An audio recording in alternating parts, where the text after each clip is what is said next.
Ariana Madix is furious over Tom Sandoval's affair. I'd be furious if I was cheated on too, Ariana. I got your back, girl.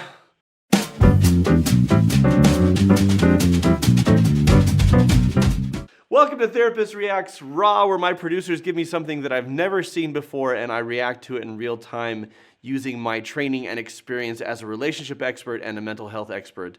We are looking at the Vanderpump Rules. So she was one of the Real Housewives of Beverly Hills, and now we're following her because she's just that interesting. Okay, Tom Sandoval had an affair. That bastard. I'm already on her side. Let's take a look. I hate him, but I'm like very quickly becoming indifferent. Completely indifferent. He gives me the ick. Yeah. Because of the mustache. Tom and I got this, our first trip we ever took together. Where to? Very Napa Valley when we first started dating. Dog is over it. Okay. How could you not know he was a douche? Can I bring you anything? I'm okay. What Thanks, is he though. doing? Just lurking in the dark? Tom, we need you to be creepy on camera. Can you do that? Absolutely. When do I stop, actually? Do you want anything? For you to die. Ooh. Well, that's inevitable. Ah. How was your night at Raquel's last night? Hot and heavy. I was at Schwartz's. You were also at Schwartz's when you were together on FaceTime. So you being at Schwartz's doesn't really mean anything. Let him have it. Still haven't said sorry for what you actually did. So not sorry, it was amazing. I'm amazing. Every when I'm time by I try myself. to apologize to you, it just makes you more angry. Good, let me be angry. Okay. You should still apologize. I'm sorry. I actually am trained in healing from infidelity by the Gottmans. So if you're going through something like this, some grease monkey with a pervy mustache cheated on you and you need help getting through it, and your dog doesn't seem to give a shit. Like, I get it. Like, if that's where you're at, we're here to help. So check out Mended.com, schedule a complimentary 15-minute consultation with a member of our team because we got your back. But let's talk about this. He hasn't apologized. And he says, every time I try, it makes you more angry. And she says, good, let me be angry. So in healing from infidelity, there are different stages. The first stage is atonement. And when I say different stages, it's not like stage one completes and then stage two starts. It's more like you really get stage one going and then you incorporate the next one. But the atonement phase is the person who cheated takes full ownership. And you have to show that your remorse is equal to the pain that you caused. Because as long as you're flippant or dismissive about what happened, what you're showing the other person is it's not that big a deal to you. And so not only are they hurting, but they're worried that it will happen again and again and again because you're not truly remorseful. And his name is Tom. That's fitting because he looks like a sleazy version of Tom Selleck. He's like the Wish version of Magnum P.I., so his name being Tom is apropos. But he is dismissive. And here's the thing, part of truly being sorry is sitting with the pain that you have caused. And when she says, good, let me be angry.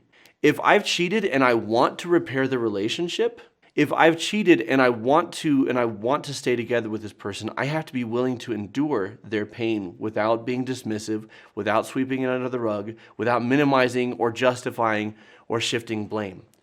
I have to take full ownership that my behavior was wrong. I have to stop the behavior. And I have to show with my remorse that it's not going to happen again. He's not doing any of those things. She suspects he was out last night with this other woman, which he probably was. And even if he wasn't, he's just wandering in, getting a beer, and his whole attitude is he's annoyed with her that she dares to be angry with him. No, bro, you did the crime, you pay the time. This is how this works. So he is not in the atonement phase. And the atonement phase for the person who was cheated on looks like speaking your truth, speaking your pain, not sparing the other person's feelings because you want to protect them. Now, it is true that lashing out with bile and contempt probably isn't going to help you as the person who was hurt, but you still need to be able to express that hurt and that pain and that anger in a straightforward way. And she's doing a pretty decent job. I mean, she's being kind of snide and condescending. I don't blame her. It's not productive, but, you know, I'd probably feel the same in her shoes. I'm sorry. I didn't want to hurt you. I really did not want to hurt you. You didn't want to hurt me, but then you continued to do something repeatedly over and over and over and over and over and over again. Dude, it happened. That would hurt me. It happened, and it didn't happen for a while. Good. This is minimizing. right? He's trying to find any small victory he can claim to make himself look better. That's not the way to it. The way to it is humility and accountability, and dude does not know what that looks like. Again, how much of this is real versus how much of this is staged, I don't know, but let's assume it's real. Man, can you imagine a camera following you around as you have these conversations and the entire country knowing you're a dirtbag? Oh, great. I've been with you for 9 years. Back when you lived with Schwartz, we became friends. When you were literally like wearing combat boots and skinny jeans and didn't have a dime to your name driving a 1997 Honda Civic. I loved you then when you had nothing. You got a little bit of money, a little bar, a little band, and then this girl is like gonna act like enamored with you, like, oh my God, you're so, oh. Because that's what you want, huh? You want someone to just gas you up. So he says, I didn't want to hurt you, and she justly says, but you did something repeatedly that was going to hurt me. So I didn't want to hurt you is a weak sauce excuse. You may not have wanted to hurt her, but you knew that it would, and you did it anyways. Right now, I'm awarding full points to her, docking a few for her sarcasm. And here's the thing. He's already in the mud, and by treating him with contempt, by treating him with mocking sarcasm, again, does he deserve it? Absolutely. But she's also, in my opinion, she's coming down to his level. He's acted very immature, and now that's where she's joining him. Again, I don't blame her. I think it's a very human way she's reacting. And I'm not judging her for it. Right? I'm not saying she's wrong.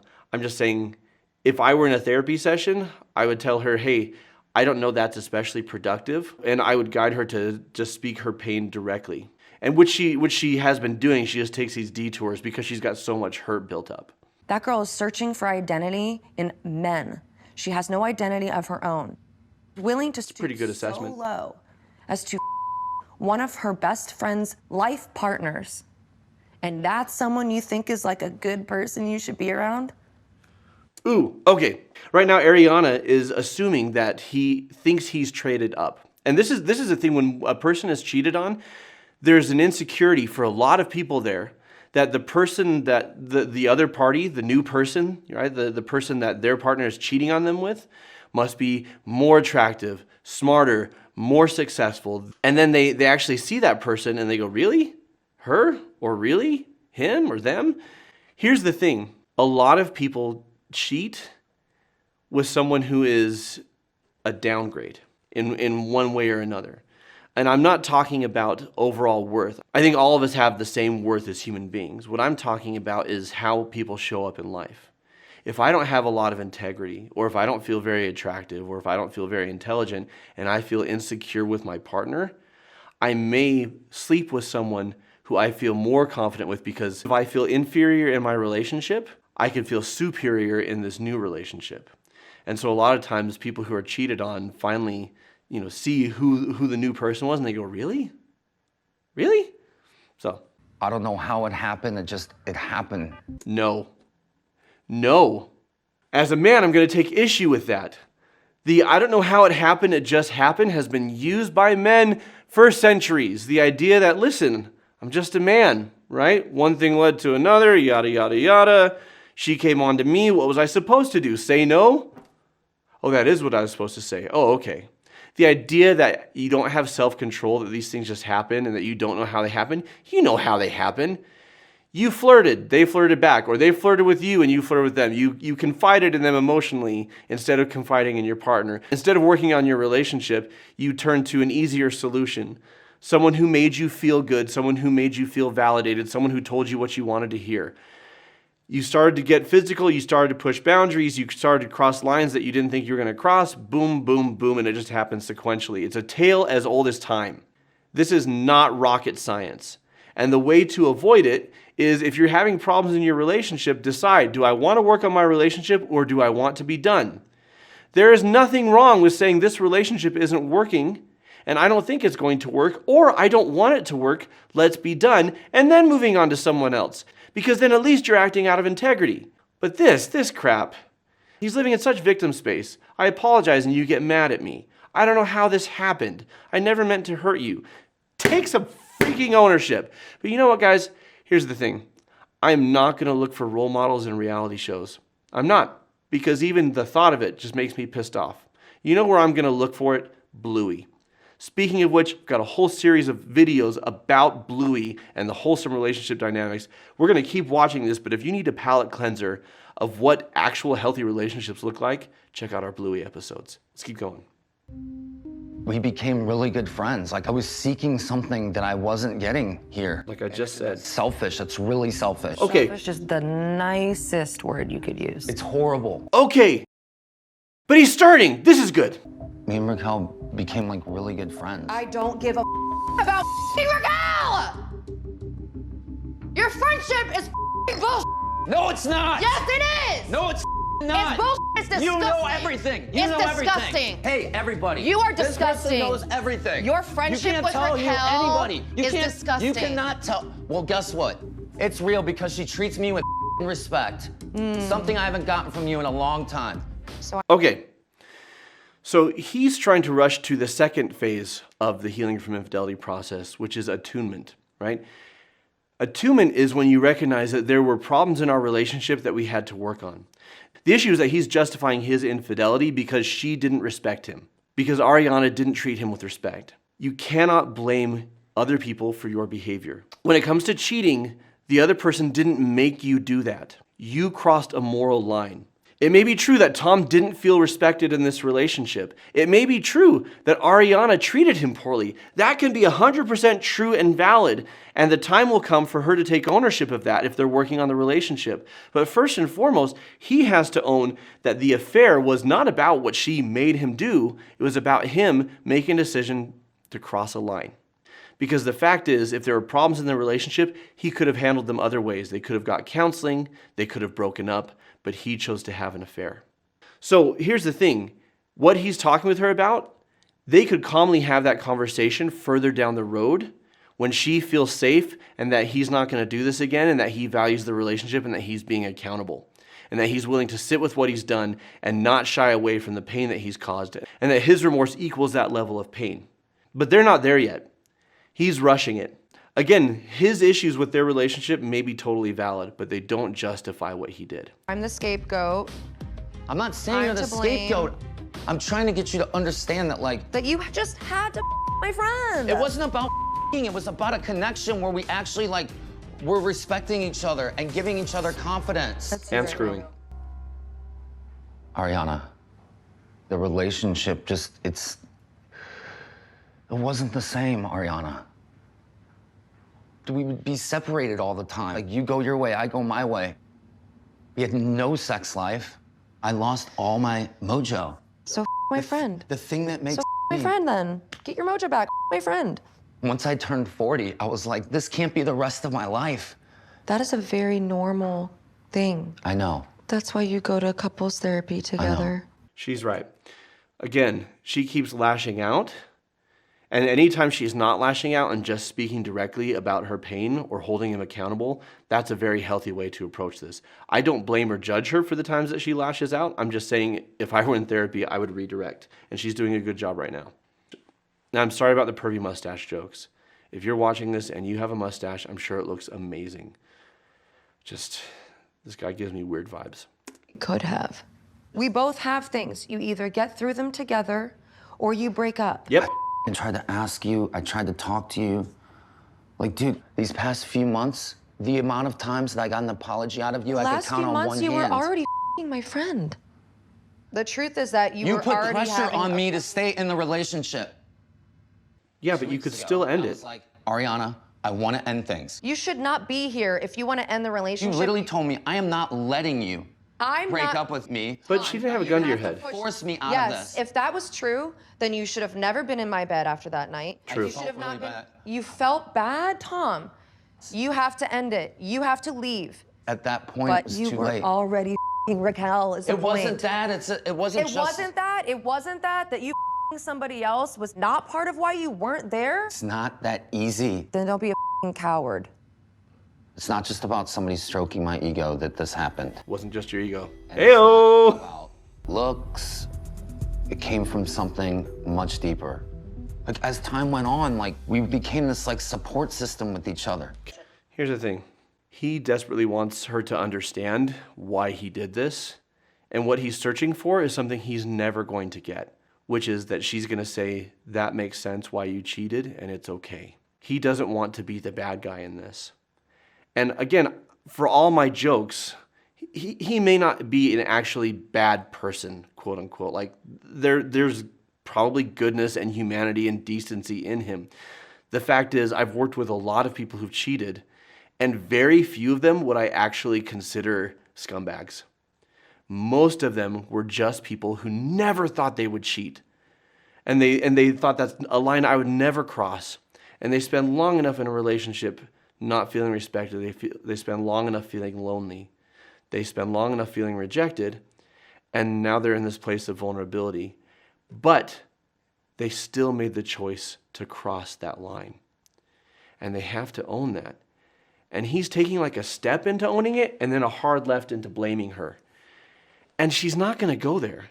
Because when we do things that we're deeply ashamed of, when we do things that run contrary to our values, in order for us to still see ourselves as good people, there has to be a justification. There has to be a reason why. In this case, if it wasn't okay, at least it was understandable. And he's desperate for her to understand. And again, in our Healing from Infidelity program, like there is a part later on, way down the process, where it's called, what the Gottmans call the glacial cascade into infidelity. How does someone go from, I would never cheat and I'm all in on this relationship, to I'm now cheating? What are the steps that lead them there? And understanding what happened step by step, not in graphic detail, but just how emotionally someone gets there, allows you to stop and redirect way earlier in the process in the future so that this doesn't happen again. He wants her to understand that he's not a bad person. He wants her to understand where he was coming from with this.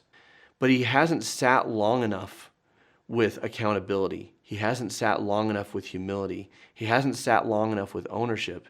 And he doesn't want to repair the relationship. At least from what I'm seeing here, he just wants to be validated. And he's not going to get it from her. Not like this. I cannot believe you. I know you don't want to hear it. Shut up! It's important that you know that. I don't want to hear it because it's disgusting. Shut up! Say it to her. When are you gonna see her next? Tomorrow. Great. And when are you guys gonna kiss and hug, talk about your deep connection? I don't know. Why don't you just say no? Because that would be lying. I was ride or die for you. And I had her back as well. And the fact that she's continued to smile in my face while also smiling on FaceTime with you is one of the most god-awful, disgusting things I've ever heard of. Why don't you be sorry you ever did it? I regret every moment that I stood up for you, defended you, supported you. You're worth nothing. Ooh, okay. She was good up until that point. I mean, the last few seconds, I don't mean the whole time, but when she says, I regret every moment that I stood up for you, defended you, and supported you. That's actually not a mean, nasty, contemptuous thing to say. That's just how she feels. She regrets that. And he needs to know this is the feeling that his actions have caused. But when she says you're worth nothing, that's living in contempt. Again, she's joining him in immaturity. She's joining him in pettiness. Understandable? Sure, but it's not going to bring her peace. And he's not worth nothing. What she just did by telling him you're worth nothing, I don't know what the desired effect was other than to hurt him because he hurt her. But it's just going to drive him deeper into his self-justification. See, I'm justified in having this affair because Ariana's so terrible to me, because she's verbally abusive to me, and this other woman treats me well. What it's going to do is drive him deeper into that justification. And I want you to feel that deep in your soul. I want you to hear those words coming from the mouth of the woman that stood by you and loved you. Man. Have you been in, or are you currently in, a healing from infidelity situation, either as a couple or the relationship's over and you're moving forward? What does that look like? Let us know a little bit about your story. I mean, don't name names or like go on a major sounding board, but what do you think could be helpful for our community? Let us know in the comments below. If you need support in coming back from an affair, right, and healing from your partner's affair, or coming back after you've crossed a line you never thought you would cross, go to mendedlight.com, schedule a complimentary 15-minute consultation with a member of our clinical team. They are trained in helping you through this. As I said though, if you need a palate cleanser after watching this, I know I do. I've got a whole series of Bluey videos. One's gonna pop up at the end for you to get started and check that out. So this has been Therapist Reacts. What other reality TV would you like to see me react raw to in real time? What scenes, what people, what situations? Let me know in the comments below. Until next time, folks, keep shining because we need your light.